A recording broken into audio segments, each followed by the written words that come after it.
नांदेड अवकाळी पावसामुळे नुकसान झालेल्या शेतकऱ्यांना नुकसान भरपाई देण्याची राजू शेट्टींची मागणी। नांदेड जिल्ह्यात झालेल्या वादळी वारा, अवकाळी पाऊस आणि गारपिटीमुळे शेती पिकाचे मोठ्या प्रमाणात नुकसान झाले आहे।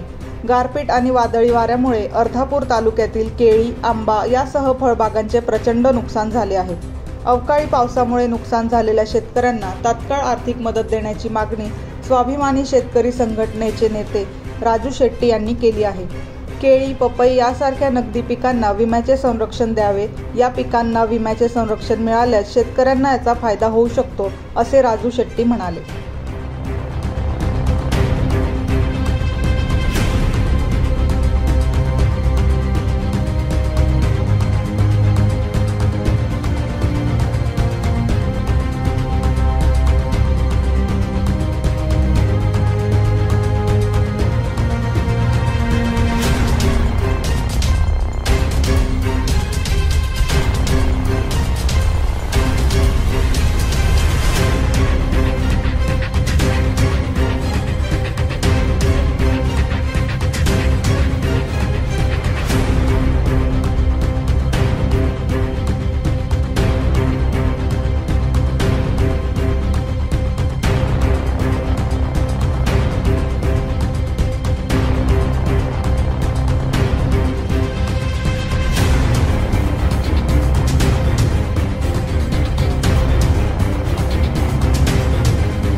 तीन मुद्दे महत्वाचे आहेत। एक 12 जिल्ह्यातून जाणारा शक्तीपीठ महामार्ग, ज्याच्यामध्ये 27,000 एकर जमीन बाधित होणार आहे आणि जवळपास 55,000 शेतकऱ्यांच्या घरादारावर नांगर फिरणार आहे आणि त्यामुळे त्या शेतकऱ्यांना न्याय मिळावा, त्यांची जमीन वाचावी म्हणून मी फिरतोय।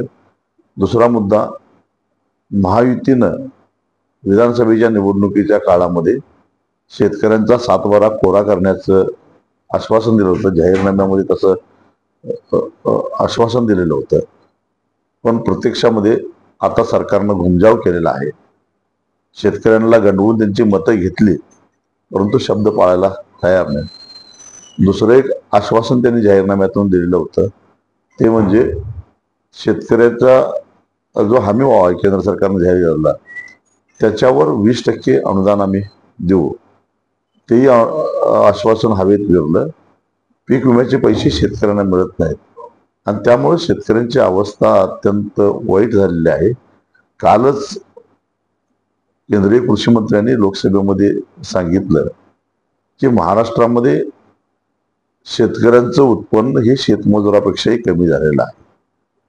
खरं तर याची लाज वाटली पाहिजे आणि त्यामुळं देशामध्ये सर्वाधिक आत्महत्या ह्या महाराष्ट्रामध्ये होत आहेत।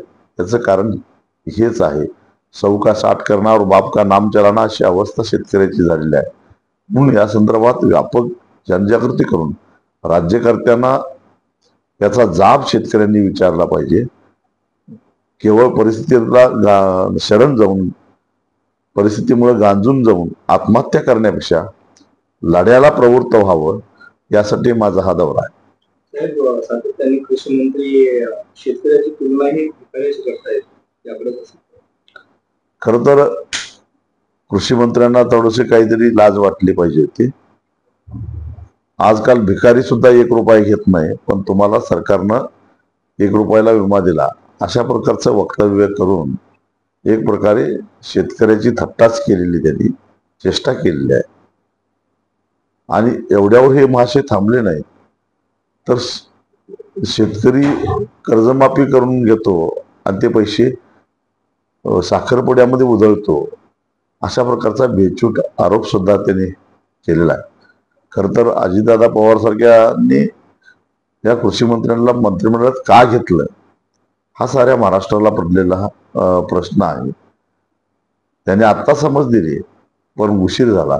पहिल्यांदा जेव्हा त्यांनी शेतकऱ्याची तुलना भिकाऱ्याशी केली, त्याचवेळी दादाने त्यांना समज द्यायला पाहिजे होती, परंतु आता वेळ निघून गेलेली आहे। शेतकरी त्यांना माफ करतील असं वाटत नाही।